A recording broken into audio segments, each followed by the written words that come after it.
compartir la palabra del Señor. Pero antes de mencionar el texto y leerlo, quiero hacer un pequeño comentario. Yo leí al principio, o mencioné, el Salmo 122. Qué alegría cuando me dijeron vamos a la casa del Señor. Y acabamos de cantar el Salmo 84. El Salmo 84 que dice que me gusta más un día en los atrios tuyos, o sea, en el templo, que no 1000 fuera de ellos. Y hay una curiosidad en eso. El salmista está hablando proféticamente. O sea, en ese momento el templo de Jerusalén no estaba hecho. Él está hablando proféticamente. O sea, eso es una profecía que nos atañe a nosotros. O sea, que preferimos. Vivo a la casa de Dios, celebraremos juntos su amor, haremos fiesta en honor de aquel que nos amó. Estando aquí en la casa de Dios, alegraremos su corazón, le brindaremos ofrendas de obediencia y amor. En la casa de Dios,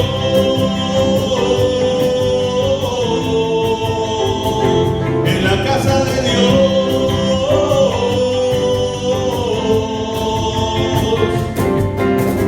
arde mi alma, arde mi amor, por aquel que me dio la vida.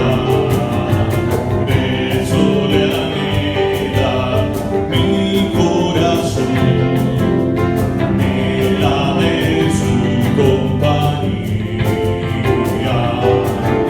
anhela de su compañía.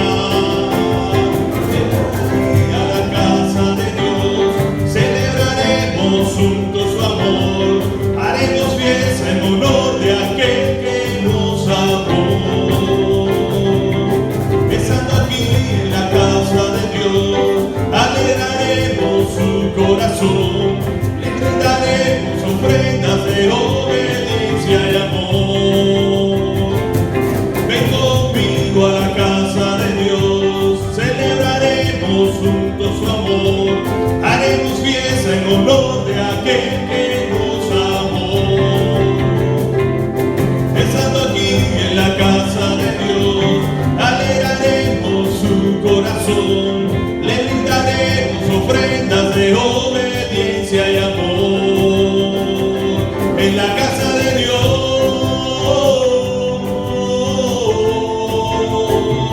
en la casa de Dios,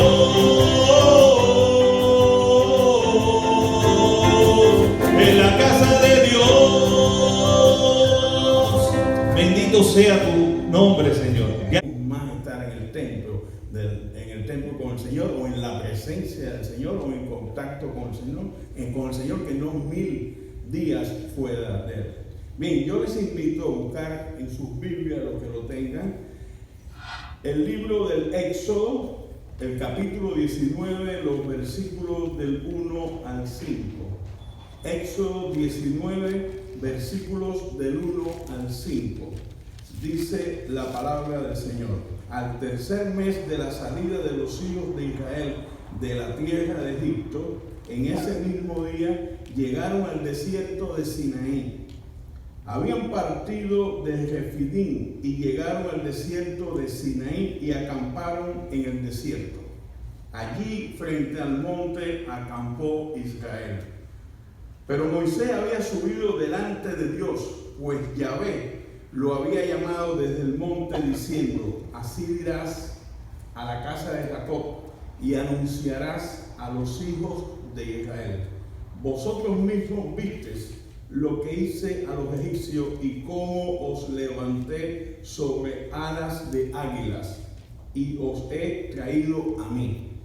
Ahora pues, si de veras escucháis mi voz y guardáis mi pacto, entonces vosotros seréis objeto de mi predilección entre todos los pueblos, porque mía es toda la tierra. Hasta el 6. Vosotros me seréis un reino de sacerdotes y una nación santa. Estas cosas estas palabras las hablarás a los hijos de Israel. Esto es palabra del Señor. Bueno, hermanos, el encuentro de Dios con Israel en el Sinaí es uno de los momentos más trascendentales de las Escrituras. El significado de este pasaje trasciende el de un suceso más allá de la historia de un pueblo. Es innegable que representa un bello y conmovedor acontecimiento para la cultura hebrea, pero más aún constituye el principio de la vida espiritual, no solo del pueblo judío, sino también de la iglesia cristiana. Para comprender mejor este pasaje, debemos recordar que el trayecto hasta Sinaí, Israel tuvo 3 campamentos en ese trayecto, caracterizados todos por las quejas contra Dios y contra Moisés debido a la escasez de agua y de alimentos. Eran descontentos infundados, pues el mismo pueblo que había sido testigo en Egipto y en la separación del Mar Rojo del poder divino, no podía albergar dudas de que Dios supliría las más elementales necesidades.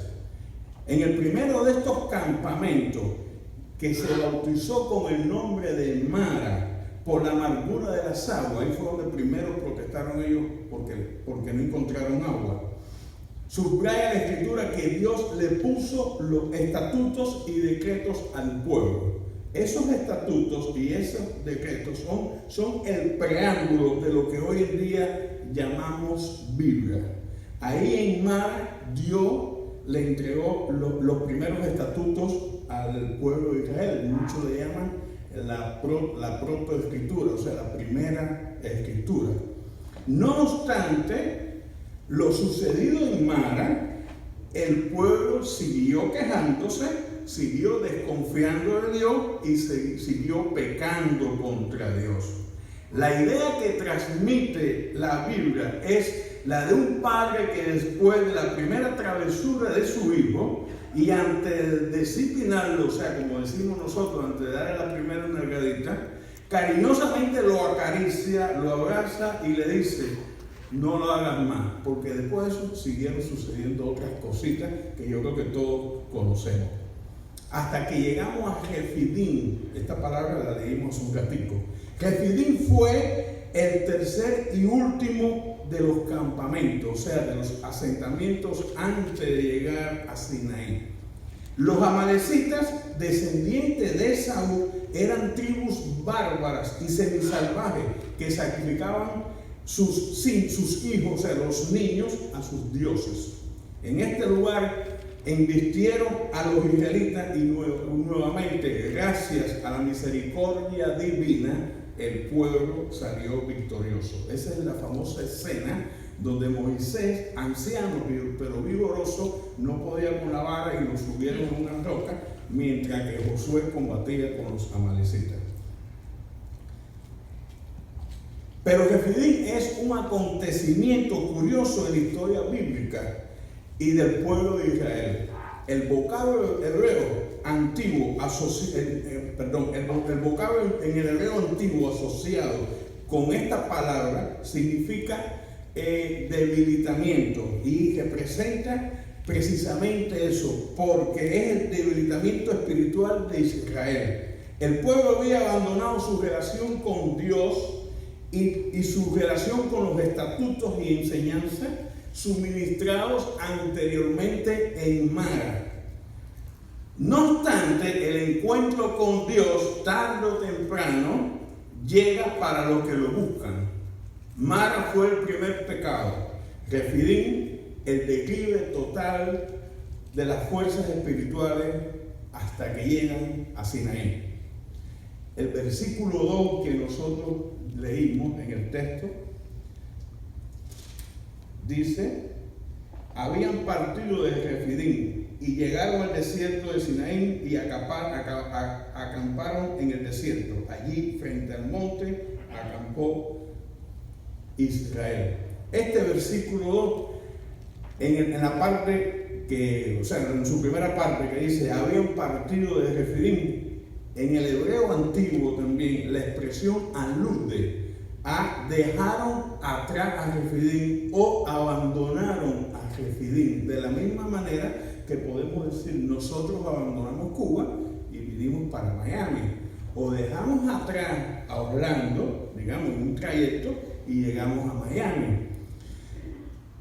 Indicando no solo el desplazamiento de un lugar a otro, sino que habían dejado atrás o habían abandonado su antigua condición espiritual. Precisamente el descuido en el estudio de los preceptos bíblicos suministrados, como vimos anteriormente, había conducido al pueblo a todas las tribulaciones acaecidas en Refidim. Finalmente llegan y acampan en el desierto de Sinaí. La gran multitud de esclavos libertos, gracias al Altísimo, que habían partido de Egipto, llegan serenos y sometidos a una total mansedumbre, después de las experiencias de los campamentos anteriores, como es sabido. Estamos no solo en un desierto literalmente, sino en un desierto metafórico, pues su alma estaba allanada como un desierto, humillada ante el Creador. Llega entonces Israel a la falda del monte Sinaí, en actitud de humillación y de adoración ante Dios, el soberano del universo. Solo así podía concretarse el encuentro con Dios. Moisés, el líder indiscutible e insuperable del pueblo judío, tomó la iniciativa de subir al monte, como bien dice el versículo 3. En la conocida escena de la zarza ardiente, registrada en el capítulo 3 de este mismo libro del Éxodo, Moisés había recibido la orientación de parte de Dios, que en ese mismo monte se encontraría con su pueblo. Por eso es que Moisés toma la iniciativa de subir. Según textos similares en los propios 5 primeros libros de la Biblia, o sea, en los libros de la ley, una densa y oscura nube cubrió la cima del monte Sinaí. Significaba la presencia divina sobre el monte y sobre el pueblo de Israel. Abajo en las faldas del monte, la multitud posternada en actitud de humillación y de adoración ante el Creador y soberano del universo. Exceptuando el sacrificio de Cristo en el monte del Calvario, la Escritura y la historia no recoge, a mi modo de ver, un suceso más esplendoroso que este. Es la primera ocasión después de la creación del mundo que se reunían tantas personas en torno a su Creador y Salvador. Recordemos que desde los mismos inicios de la sociedad humana, el pecado separó al hombre de Dios. Ahora, alrededor de 1 millón de personas estaban dispuestas para el encuentro con Dios y recibir su palabra. Esta primera reunión, Dios les recuerda a Israel sus grandes maravillas y utiliza una expresión muy bella para demostrar el gran amor que siente Dios por las personas que creen en Él, que confían en Él, como ustedes y como yo. Dice, y como os levanté sobre alas de águila y os he traído hacia mí. Según los conocedores, el águila remonta vuelo alto para llevar a sus crías a un lugar seguro. En el trayecto lleva a sus crías sobre el dorso sirviendo de escudo contra las flechas de sus agresores. De manera similar, la travesía hacia el Sinaí, lugar del encuentro de Dios con el pueblo, una columna de nube durante el día y una columna de fuego durante la noche, salvó y protegió a los judíos de los ataques de los egipcios. En Sinaí se estableció uno de los momentos más importantes del plan divino, no solo para los judíos, sino también para nosotros los cristianos. En Sinaí se consumió el pacto de Dios con Israel como antesala del pacto de Jesús el Mesías en el Calvario. La propuesta de Dios era simple y se mantiene simple. Eso es un mensaje para nosotros. si de veras escucháis mi voz y guardáis mi pacto. Y no es nada difícil. Era simple en aquel momento y es simple hoy en día. Todo lo que queramos de Dios tiene que partir de esa propuesta, hermano.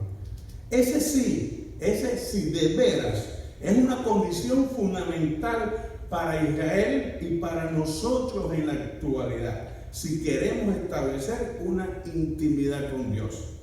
El pasaje dirigido primeramente al pueblo judío posee una aplicación no solo exclusiva para este pueblo designado por Dios, sino también para nosotros. Moisés escuchó perfectamente la voz de Dios. Yo creo que ha sido la única persona que ha tenido ese privilegio. Él y otros santos hombres de Dios escucharon la voz del Altísimo para que nosotros pudiéramos escucharla hoy en día. O sea, nosotros lo escuchamos por la Biblia. Gracias a esas personas que escucharon la voz de Dios. La Escritura, o sea, el mensaje contenido en la Biblia, es el monumento eterno y viviente del encuentro de Dios con su pueblo en cada una de las etapas, y es la manera más directa de escuchar la voz de Dios en la actualidad. Yo en ocasiones le comento a las personas, la Biblia no es un libro antiguo, la Biblia es un libro moderno, porque cuando la Biblia se escribió, había muchos analfabetos. La Biblia es un libro para que hoy en día se lea y para que sea la lectura fundamental de todas las personas que han puesto sus ojos en el Señor. Cuando el renombrado escritor escocés Walter Scott se vio postrado en su lecho, abatido por enfermedad, le dijo en una ocasión a su yerno: tráeme el libro. Pero como Scott tenía 20,000 volúmenes en su biblioteca, el yerno le preguntó qué libro era el que quería, a lo que el famoso escritor contestó: no hay más que un solo libro, la Biblia. Walter Scott había escrito muchos libros, pero al llegar a los umbrales de la eternidad, reconoció que solamente hay un libro que puede iluminar la mente, sustentar el alma y confortar el corazón. ¿Cuál libro es? La Biblia. Amén. La palabra de Dios hace que el hombre esté más cerca de Dios, o estar lejos de Dios hace que el hombre no escuche su palabra. Si nosotros estamos con Dios, vamos a escuchar la palabra de Dios. Y mientras más las escuchemos, más cerca vamos a estar de Él. Hay un famoso predicador británico, muy conocido junto con Moody, Spurgeon, que tenía una frase parecida, pero referida a la oración, que decía: es imposible orar y mantenerse en el pecado que estar en pecado y estar orando. Bueno, más o menos algo parecido o igual, lo que en la perspectiva de la lectura de la Biblia o del estudio de la Biblia, y el otro en la perspectiva de la oración. Es Dios y su palabra. Puede ser que estamos haciendo una similitud entre la palabra de Dios, la Biblia, y los estatutos que Dios le dio al pueblo allá en el Sinaí. Es Dios y su palabra la clave para alcanzar las tres cualidades que se registran en el pasaje. ¿Cuáles son las cualidades? Si de veras escucháis mi voz y guardáis mi pacto, eso es la premisa, eso es lo fundamental en nuestra vida espiritual. Seréis objeto de mi predilección, seréis un reino de sacerdotes y seréis una nación santa. Eso lo dicen los últimos pasajes que leímos, o sea, versículo 5 y versículo 6. Si perennemente buscamos a Dios a través de la palabra y si ponemos en práctica el mensaje contenido en ella, como bien recomienda Santiago en su epístola, no ser solamente leedores olvidadizos de la palabra, sino hacedores, entonces estableceremos un estado espiritual con nuestro Dios que nos hará privilegiados en este mundo. Ya de principio estar sometido a Dios a través de la palabra de Él, porque es imposible leer la palabra de Dios y hacer lo contrario a lo que dice la palabra, ya es un privilegio. No obstante, una de las imágenes más bellas contenidas en las Escrituras de Dios, al menos para mí, es ver al soberano del universo, o sea, a Dios, que nos considera objeto de su predilección. Hemos pensado en eso, lo interesante, lo bonito, que el ser majestuoso que creó el universo, no solamente el mundo, no los océanos, ni a Israel, ni a nosotros, el universo entero, un ser que es eterno, que no le hace falta nada, que llega a nosotros simplemente porque nos ama, nos considere objeto de su predilección. Eso es un concepto bien profundo. Nos hemos detenido un instante y hemos pensado en el alcance que tiene ser predilectos de Dios. Desde el punto de vista histórico, sociológico, Israel es la tierra, o mejor dicho, el pueblo elegido y predilecto de Dios. Pero desde el punto de vista personal, toda persona que confía y que pone sus ojos en Dios, sobre todo a través de Cristo Jesús por el sacrificio en la cruz, es un privilegiado ante Dios. ¿Lo creemos o no? Amén. Amén. Siempre vamos a tener problemas y situaciones fuera de lugar, situaciones que no esperamos, pero somos privilegiados al saber que Dios nos tiene como personas privilegiadas. Ya al saber que somos privilegiados, yo creo que es un privilegio. Otros pasajes en la Biblia dice que Dios nos considera la niña de sus ojos. El Salmo 17:8, en Zacarías aparece también, y en otros lugares. Yo le preguntaría a los abuelos y a los papás que tienen hembra, ¿saben lo que es la niña de sus ojos, no? O sea, el que tiene, yo me lo imagino, yo interpreto el pasaje ese, o sea, muy a lo natural. Nunca he penetrado en esos pasajes. A lo mejor si penetro quiere decir otra cosa. O sea, penetro en el sentido de buscar, de ver en el original lo que quiere decir. Pero sí, a vuelo de pájaro, como se dice. Yo me imagino que un papá que tenga una hembra no quiere que se la toquen, no sé, es diferente, ustedes saben, el varón. Entonces, bueno, en esa misma situación nos tiene el Señor. Somos la niña de sus ojos. Y eso, hermano, también es otro concepto muy profundo que nos sitúa en un lugar muy preeminente ante el soberano del mundo. Y una de las particularidades de ser privilegiado es gozar de una conexión directa con nuestro Creador y Salvador. 1500 años después de la llegada de Israel, en otro monte, en el monte Calvario, en las afueras de la vieja ciudad de Jerusalén, otra nube densa y oscura cubrió el cielo en su totalidad. Era la representación no solo de la presencia divina, sino también de la presencia salvífica a través del sacrificio de Jesús el Mesías. El propio Dios hecho hombre se hacía hombre y terminaba crucificado en la cruz por amor a los hombres. El pueblo de Israel necesitó a Moisés como mediador y de un linaje, y a la vez un linaje sacerdotal para continuar esa mediación. Pero el hecho de que Cristo se sacrifique en la cruz por mí nos permite llegar directamente a Dios sin necesidad de ningún mediador espiritual o humano. Con el sacrificio del Mesías, todos nos convertimos en sacerdotes, que es el otro concepto y el otro privilegio que Dios nos da. O sea, en personas capacitadas para interceder los unos por los otros. En la antigüedad, y esto es algo que yo creo que es importante en estos momentos, los primeros sacerdotes estaban asociados a la figura del padre de familia. Ese fue el primer sacerdote, el papá de la familia. Estableciéndose de esta manera la función sacerdotal indisolublemente asociada al hogar. Pero con el paso del tiempo se ha perdido el significado primigenio de esta función, que sería la del sacerdote del hogar, algo de suma importancia en nuestros días. Por último, está el llamado a ser una nación santa. La santidad representa la suma de todo lo abordado hasta el momento.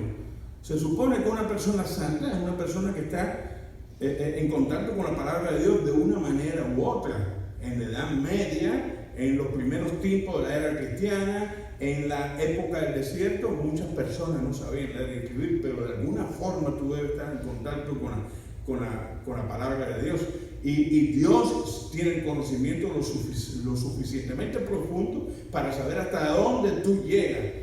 No te va a pedir más porque tú no tienes el conocimiento para llegar hasta donde la palabra de Dios te lo puede decir. No sé si me van a entender, pero Dios es el juez y sabe cómo valorar esas cosas. La Biblia no plantea la santidad de una manera que la sociedad en general la concibe, incluyendo el ámbito religioso. Pudiéramos decir que es el concepto bíblico más equivocado a nivel social. Lo observamos en los hermanos que al recibir la comunión caminan cabizbajos. Ustedes me perdonan, pero esa es mi opinión. O sea, reciben la comunión, se ven en algunas iglesias por ahí, yo creo que aquí no lo he visto yo. Y cuando reciben la comunión, tal parece que están en una funeraria. No, hermano, la comunión que es recibirla con alegría. Así lo recibían los primeros cristianos. Hacían un festín que se llamaba el ágape. Y cuando el Señor la inaugura, ¿en qué la inauguró? En una comida, la comida de Pascua. Y la Biblia, el Evangelio dice, y cuando terminaron de comer, partió el pan porque estaban comiendo. Por estructuras sociales ya más contemporáneas, nosotros no lo hacemos así. O sea, todas las iglesias generalmente reciben la comunión dentro del templo. Pero yo creo que van a recibirla alegremente, y eso no me resta santidad. Por otra parte, también observamos que el mundo profano se refiere a santo, digamos, negativamente cuando dicen fulano es un santurrón o fulano es un santo, y a veces el santo es porque, bueno, es demasiado santo, o sea, no sé. La santidad a la que se refiere el texto bíblico, este que mencionamos ahora, y todos los demás, denota separación y elevación, muy importante. Una persona santa está apartada de las demás, no porque física y socialmente esté distanciada.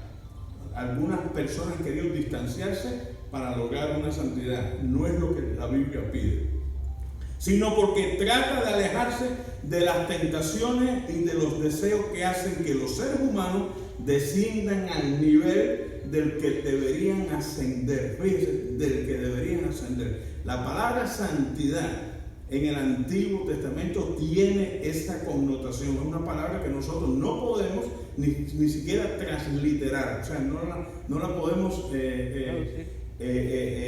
traducir exactamente de la misma forma que sucede con logos en la Biblia y otras palabras más, pero lleva esa impronta no solamente de separación, sino de elevación. O sea que al tú estar separado, y no quiere decir que seas físicamente, sino separado de la maldad, tú mismo te elevas en tu condición espiritual. En otras palabras, somos santos en la medida en que estemos separados del pecado. ¿Y cuál sería la fórmula para este estatus? Precisamente la fórmula que estamos hablando desde el principio. Si de veras escucháis mi voz y cumplís o guardáis mis pactos o mis palabras. Todo se resume, hermano, en una cadena, yo creo que muy linda. Es una fórmula muy linda. Si escuchamos la voz de Dios y mantenemos su pacto, para nosotros los cristianos el pacto de Jesús, el Mesías, seremos apreciados por Dios y estaremos bajo la predilección divina. Ya este estatus nos hace necesariamente separados o santos y listos para ministrar a otras personas e interceder por ellas. O sea, la función del sacerdocio. Estamos viviendo momentos que serán inolvidables para la historia del mundo. Se referirán a este momento como tiempos de coronavirus, o cuando no podíamos salir de casa, o cuando no podíamos asistir a la iglesia, o no nos podíamos reunir. La clave para esta situación la aporta Dios en los versículos analizados en esta mañana. El verdadero encuentro con Dios, hermanos, sucede cuando entregamos nuestras vidas a Cristo y mantenemos una estrecha relación con la palabra de Dios. De tal forma que podemos mantener una vida espiritual en nuestras casas, reconstruyendo el concepto primitivo, también establecido en la Biblia, del sacerdote del hogar. Ahora que no podemos casi reunirnos, conviértase en un sacerdote del hogar. Yo a veces, esto es fuera del guión que yo traigo. Esto es una cosa que me viene ahora. Yo siempre me he quejado, porque siempre que yo me reúno, yo tengo que orar. Cuando me refiero cuando en Cuba nos reuníamos en la casa, imagínate, yo no era un cristiano de Dios, pero mi mamá era una persona que respetaba mucho a Dios y guardaba mucho, y tú no podías ofender a mi madre, no podías ofender a Dios delante de mi mamá. Y entonces mi mamá me pedía que yo orara. A veces con los muchachos que están presentes, bueno, pues también, me imagino, son los hijos míos, y a veces digo, bueno, he tenido 2 matrimonios, ha pasado lo mismo, que las 2 han sido cristianas en su forma, pero siempre he tenido que estar orando, tengo que llevar la dirección espiritual de los grupos en los cuales me he asociado. Y el otro día yo decía, un poco cansado de eso, y es como si Dios me hubiera hablado a la mente y me decía, pero no te quejes, tú estás siendo sacerdote para esa gente, tú estás orientando. Entonces, hermano, no podemos salir de nuestra casa, o podemos salir poco. Bien, reúnase en su casa, sea el sacerdote de su casa. Y yo creo que pueden salir cosas interesantes y cosas grandes en ese sentido. Este es el momento no de quejarnos, o sea, me estoy hablando espiritualmente, de quejarnos porque no podemos hacer esto, ni porque no podemos hacer lo otro. Es el momento de restaurar brechas históricas en nuestra vida, en nuestros hogares, en nuestros matrimonios, en nuestra sociedad. Para ejemplificar un poco, un matrimonio que está en declive, es el momento, ya que no pueden salir de sus hogares, o pueden salir poco, bueno, de establecer ciertos nexos mucho más profundos. Estamos afligidos, estamos tristes, enfermos, tenemos problemas familiares con tu pareja, con tu hijo, con tu hija. Recuerda siempre la propuesta de Dios. Si de veras escucháis mi voz y guardáis mi pacto. En una ocasión, hablando con una joven que comparte otra fe, vuelve al carrito, veía que hay todas las cosas que se mueven por ahí, santería, espiritismo y demás, yo decía, ese no es el método de Dios, esa no es la propuesta de Dios.